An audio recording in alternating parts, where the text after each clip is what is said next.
የዮሐንስ ራእይ ምዕራፍ 3 ከቁጥር 1 ጀምሬ አነበዋለሁ ቀስ ብዬ። በሰርዴስም ወዳለው ወደ ቤተ ክርስቲያን መልአክ እንዲህ ብለህ ጻፍ። ሰባቱ የእግዚአብሔር መናፍስትና ሰባቱ ከዋክብት ያሉት እንዲህ ይላል፣ ስራህን አውቃለሁ። ሕያው እንደመሆንህ ስም አለህ፣ ሞተህማል። ስራህን በአምላኬ ፊት ፍጹም ሆኖ አላገኘሁትምና የነቃሁን ሊሞቱም ያላቸውን የቀሩትን ነገሮች አጽና። እንግዲህ እንዴት እንደተቀበልክና እንደሰማህ አስብ፣ ጠብቀውም፣ ንስሐም ግባ። እንግዲያስ ባትነቃ እንደ ሌባ እመጣብሃለሁ፣ በማናቸውም ሰዓት እንዲመጣብህ ከቶ አታውቅም። ነገር ግን ልብሳቸውን ያላረከሱ በሰርዴስ ጥቂት ሰዎች ካንተ ጋር አሉ። የተገባቸውም ስለሆኑ ነጭ ልብስ ለብሰው ከእኔ ጋር ይሄዳሉ። ድል የነሳው እንዲሁ በነጭ ልብስ ይጎናጸፋል፣ ስሙንም ከሕይወት መጽሐፍ አልደመስስም። በአባቴና በመላእክቱ ፊት ለስሙ እመሰክርለታለሁ እመሰክርለታለሁ። ሳሎኒካያስ መንፈስ ለአብያተ ክርስቲያናት የሚለውን ጆሮ ያለው ይስማ። በፊላድልፊያም ወዳለው ወደ ቤተ ክርስቲያን መልአክ እንዲህ ብለህ ጻፍ። የዳዊት መክፈቻ ያለው የሚከፍት የሚዘጋም የሌለ የሚዘጋ የሚከፍትም የሌለ ቅዱስና እውነተኛ የሆነው እርሱ እንዲህ ይላል፣ ስራህን አውቃለሁ። እነሆ በአንተ ፊት የተከፈተ በር ሰጥቼሃለሁ፣ ማንምም ሊዘጋው አይችልም። ኃይልህ ምንም ትንሽ ቢሆን ቃሌን ጠብቀሃልና ስሜንም አልካድህምና። እነሆ አይሁድ ሳይሆኑ አይሁድ ነን ከሚሉ ነገር ግን ከሚዋሹ ከሰይጣን ማህበር አንዳንዶችን እሰጥሃለሁ። እነሆ መጥተው በእግሮች ፊት ይሰግዱ ዘንድ እኔም እንደወደድኩ ያውቁ ዘንድ አደርጋቸዋለሁ። የትዕግስቴን ቃል ስለጠበቅ እኔ ደግሞ በምድር የሚኖሩትን ይፈትናቸው ዘንድ በዓለም ሁሉ ላይ ሊመጣ ካለው ከፈተናው ሰዓት እጠብቅሃለሁ። እነሆ ቶሎ ብዬ እመጣለሁ። ማንም አክሊልህን እንዳይወስድብህ ያለህን አጽንተህ ያዝ። ድል የነሳው በአምላኬ መቅደስ አምድ እንዲሆን አደርገዋለሁ፣ ወደፊትም ከዚያ ከቶ አይወጣም። የአምላኬን ስምና የአምላኬን ከተማ ስም ማለት ከሰማይ ከአምላኬ ዘንድ የምትወርደውን አዲስቱን ኢየሩሳሌምን አዲሱንም ስሜን በእርሱ ላይ እጽፋለሁ። መንፈስ ለአብያተ ክርስቲያናት የሚለውን ጆሮ ያለው ይስማ። በሎዶቅያም ወዳለው ወደ ቤተ ክርስቲያን መልአክ እንዲህ ብለህ ጻፍ።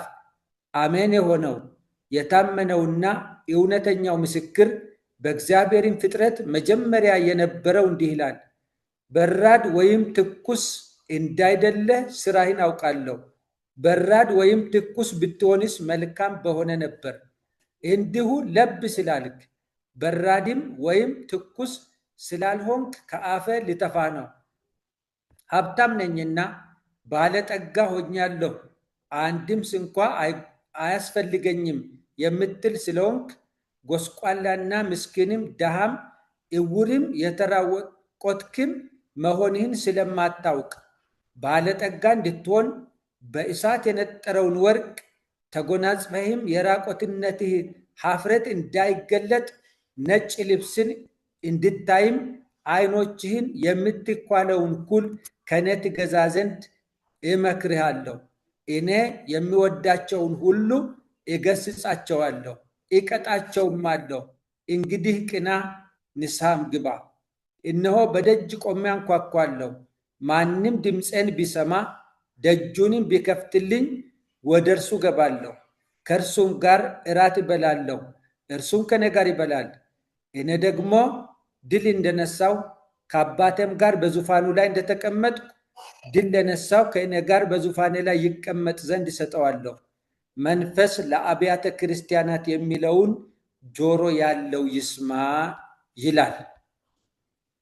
እንግዲህ ወደ መነሻ ወደ መጀመሪያው እንመለስና ወደ ቁጥር 1 በሰርደስ ላለው የቤተ ክርስቲያን መልአክ ወይም አገልጋይ ወይም የቤተ ክርስቲያኒቱ መሪ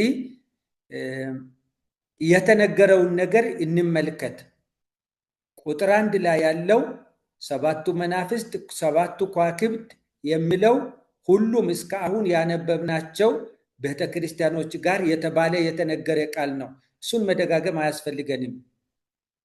ስራህን አውቃለሁ፣ ሕያው እንደመሆን ስም አለ፣ ሞተህማል ይላል። ከዚህ ነው የምንጀምረው። የዚህም ቤተክርስቲያን የሰርዴስን ቤተክርስቲያን ማየት የምንጀምረው ከዚህ ነው። እግዚአብሔር በሰማይ ሆኖ ተመልክቶታል፣ በጣም ተመልክቶታል። እና ይሄ ሰው ስም ብቻ ነው ያለው፣ በሕይወት ያለው ስሙ ብቻ ነው። ሞቷል። ሞተህማል ይላል። ሞተሃል ማለት ምን ማለት ነው? እየተንቀሳቀስክ አይደለም፣ እየሰራህ አይደለም፣ እየሰማህ አይደለም፣ እየተናገርክ አይደለም። በሕይወት ያለ ሰው የሚሰራውን ነገር እየሰራህ አይደለም። በሕይወት ያለ ሰው ላይ ያለ ነገር በአንተ ላይ የለም ነው። የሞተ ማለት ምንም የማያደርግ ነው። የሞተ ማለት ምንም የማይሰራ ነው። የሞተ ማለት በቃ ነፍስ የተለየችው ማለት ነው። በዚህ ደረጃ እየተገለጸ ነው ማለት ነው። እና ስራህም በአምላኬ ፊት ፍጹም ሆኖ አላገኘሁትም። ትክክል ሆኖ ተገቢ ሆኖ የተገኘ ስራ በአንተ ላይ የለም። ስለዚህ የነቃሁን ወደ አእምሮ ተመለስ፣ ወደ ልቦና ተመለስ፣ ያለፍክበትን መንገድ ተመልከት። አሁንም ሊሞቱ ያላቸውን የቀሩትን ነገሮች ያዛቸው። ጨርሰ ባዶ እጅን እንዳትሆን፣ ጨርሶ እንዳይሞቱብህ። ጥቂት ነገሮች ያሉ ይመስላል። ያልሞቱ በቃ ከጥቅም የወጡ ያልሆኑት በቃ የሚጠቅሙ ተስፋ ሰጪ የሆኑ ቢጠበቁ በህይወት ሊቆዩ የሚችሉ ጥቂት ነገሮች ያሉ ይመስላል። እነሱን እንዳታጣቸው፣ ጨርሶ እነዚያም እንዳይሞቱ አጽናቸው፣ ያዛቸው ይላል። የመንቃት ጥሪ እየቀረበለት ነው። ያበላሸውን ነገር፣ የጠፋበትን የሞተበትን ነገር፣ ከእጁ የወደቀውን ከቤተ ክርስቲያኗ ውስጥ የራቀውን ነገር እንዲያስብ፣ እንዲመለከት የመንቃት የመባነን ወደ አእምሮ የመመለስ ጥሪ እየቀረበለት ነው ማለት ነው። እንግዲህ እንዴት እንደተቀበልክና እንደሰማ አስብ፣ ጠብቀውም፣ ንስሐም ግባ። ከዚህ ምንድን ነው የምንረዳው? ይሄ ሰው እንደተቀበለውና እንደሰማው አልያዘም። ነገሮቹን፣ አገልግሎቶቹን፣ መንጋውን፣ ህዝቡን እንደተቀበለውና እንደሰማው አልያዘም። አስብ። እንዴት ነበር የተቀበልከው? እንዴት ነበር የሰማኸው? አስብ። ከዚያስ ጠብቅ። ከዚያስ ንስሐ ግባ። ንስሐ ግባ። ተመለስ፣ ተስተካከል። ንስሐ መግባት ማለት ያበላሸነውን ነገር ማስተካከል፣ ያፈረስነው መልሰን መገንባት፣ የጣልነው ማንሳት፣ ባልተገባ መንገድ ያስከድነውን ነገር መመለስ ነው። በቃ ይሄንን አድርግ ይለዋል። እንግዲያስ ባትነቃ እንደ ሌባ እመጣብሃለሁ። ይሄ ሰው የተዘናጋ ነው፣ የተኛ ነው፣ እንደ ሞተ የተቆጠረ ነው። ይሄንኑ ደግሞ እንደገና መልሶ እንደ ሌባ እመጣብሃለሁ፣ በማናቸውም ሰዓት እንዲመጣብህ ከቶ አታውቅም ይለዋል። ምን እያደረገ ነው ማለት ነው? አሁንም የመንቃት ጥሪ እያቀረበለት ነው። ንቃ፣ የሚመጣው የዛሬ ሳምንት ነው፣ የሚመጣው የዛሬ ወር ነው፣ የሚመጣው ከዓመት በኋላ ነው አትበል፣ አትዘናጋ። ነገሮችን አታስቀምጣቸው። መስተካከል ያለባቸውን ነገሮች አታስቀምጣቸው። አትስነፍ። ቶሎ ተሰማራ፣ ወዲያው ተሰማራ። ማስተካከል ባለብህ ነገር ላይ ቶሎ እርምጃ መውሰድ ጀምር እያለ ነው። እሱ ጌታ ስለሆነ አምላክ ስለሆነ እድል እየሰጠው ነው ማለት ነው። ይሄን ማስጠንቀቂያ ከሰጠ በኋላ ይሄን ምክር ከሰጠ በኋላ በማንኛው ሰዓት በየትኛው ሰዓት እንደሚመጣ አልነገረውም። ግን ይመጣልሃለሁ አይልም፣ እመጣብሃለሁ ነው የሚለው።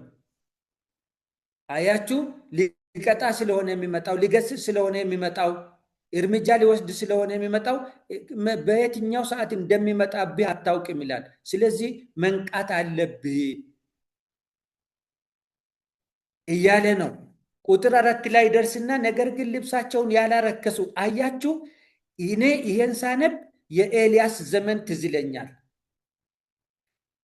እግዚአብሔር ፈጽሞ በማንኛውም ዘመን በየትኛውም ትውልድ በየትኛውም ሕዝብ መካከል ስሙን ያለ ምስክርነት አይተው። ለስሙ ክብር የሚሆኑ በጣት የሚቆጠሩ ይሆናሉ፣ በቁጥር ትንሽ ይሆናሉ። የማይታዩ የተደበቁ፣ ሰው የማያያቸው፣ ሰው ፈልጎ የማያገኛቸው፣ እነ እከለ ብሎ ሰው የማይቆጥራቸው ሊሆኑ ይችላሉ እንጂ ኤኒ ጄኔሬሽን ውስጥ በቃ ከራስ እስከ እግር ድረስ ከጭንቅላት እስከ እግር ድረስ ሁኔታዎች ቢበላሹ እግዚአብሔር ለስሙ ክብር የሚሆኑ ምስክርነቶችን ያስቀራል። የኤልያስ ዘመን ኤልያስ በጮኸ ጊዜ ባለቀሰ ጊዜ እኔ ብቻ ቀርቻለሁ ባለ ጊዜ አይደለም። አላያቸውም እንጂ ሰው አላያቸውም እንጂ ሰው አላወቃቸውም እንጂ እኔ ለበዓል ያልተንበረከኩ በከንፈሮቻቸውም ያልሳሙ 7,000 ያስቀርቻለሁ። ክብር ለጌታ ይሁን ስለው እናገኛለን ማለት ነው። እንደዚህ ያለ ነገር እዚህ ቁጥር 4 ላይ ያለ ልብሳቸውን ያላረከሱ የተጠበቁ በቅድስና የቆሙ ነጭ ልብስ ለብሰው የቆሙ ሕይወታቸውን የጠበቁ በሰርደስ ጥቂት ሰዎች አሉኝ ይላል። እነዚህ ደግሞ የተገባቸው ስለሆኑ ነጭ ልብስ ለብሰው ከኔ ጋር ይሄዳሉ ይላል። ሪዋርድ አለው ማለት ነው። ክፍያ አለው ማለት ነው። ሽልማት አለው ማለት ነው። ሕይወቱን የጠበቀ ጌታውን ያከበረ ጌታውን የፈራ ነቅቶ ተግቶ ሕይወቱን የጠበቀ ለጌታው ክብር የኖረ እንደዚህ ነው። ነጭ ለብሶ ከጌታው ጋር ይሄዳል። ይሄ ሕይወት ያጓጓል። ይሄ ሕይወት በደንብ አድርጎ ያጓጓል። እጄን አጥቼ እግሬን አጥቼ ይሄን ሕይወት ባገኘው፣ መላ ሰውነቴ ጠፍቶ ተበልቶ ይሄን ሕይወት ባገኘው ያስብላል። የተገባቸው ስለሆኑ ነጭ ልብስ ለብሰው ከኔ ጋር ይሄዳሉ። ዋጋ ከፍለዋል። ከዚህ ሁሉ የሞተ ውስጥ እነሱ መቅረት ችለዋል። እንደዚህ ይላል እና ድል የነሳው እንዲሁ በነጭ ልብስ ይጎናጸፋል፣ ስሙንም ከሕይወት መጽሐፍ አልደመስስም። እችን ይዛችሁ የዘንድሮ ትምህርቶችን በአእምሯችሁ ብታመጡ ደስ ይለኛል። መሰረዝ የለም፣ መደምሰስ የለም። እግዚአብሔር አንድ ጊዜ ከጻፈ ጽፏል የሚባሉ መፈክሮች ይሰማሉ በእኛ ዘመን። ስሙ ከሕይወት መጽሐፍ የማይደመሰሰው ድል የነሳው ብቻ ነው። ፈተናውን ያሸነፈ ብቻ ነው።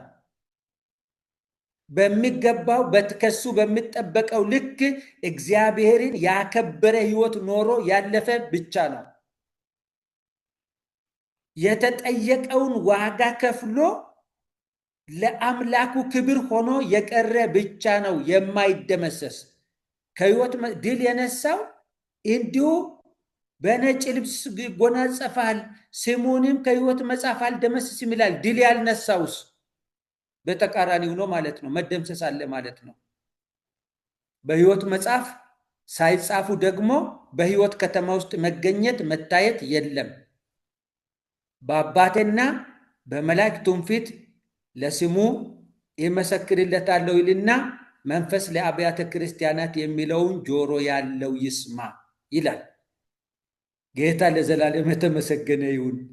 እንደኔ ይሄን ክፍል ብቻ ጥሩ አድርገን ብንነጋገርበት በዚህ ክፍል ላይ ብቻ ራሱ አለ አይደለም ሐሳቦቻችንን ብናንሸራሽር ሼር ብንደራረግ በጣም ሰፊ ትምህርት እኔን ዛሬ ለንስሐ የሚያንበረክከኝ ነገር እናንተን ለንስሐ አንገታችሁን ዝቅ እንድታደርጉ የሚያደርግ ነገር እናገኛለን ብዬ ስለማምን እስቲ ይሄንኑ ሐሳብ እንይ እስከ ቁጥር 6 ያለውን ማለት ነው። ወደ ሌላ ቤተክርስቲያን ሳናልፍ እንዴት ነው የኛ ዘመን ክርስትና ሕይወት ነው ስም ነው? የኛ ዘመን ክርስትና ከእግዚአብሔር ቃል አንጻር ስም ነው ሕይወት ነው ያለው? አለ አይደለም ሚዛኑን የጠበቀ መጽሐፍ ቅዱሳዊ የሆኑ ሐሳቦችን በማስረጃ በመጽሐፍ ቅዱስ በእግዚአብሔር ቃል አስደግፈን እንከፋፈል። ጌታ ይባርካችሁ። ዘኔ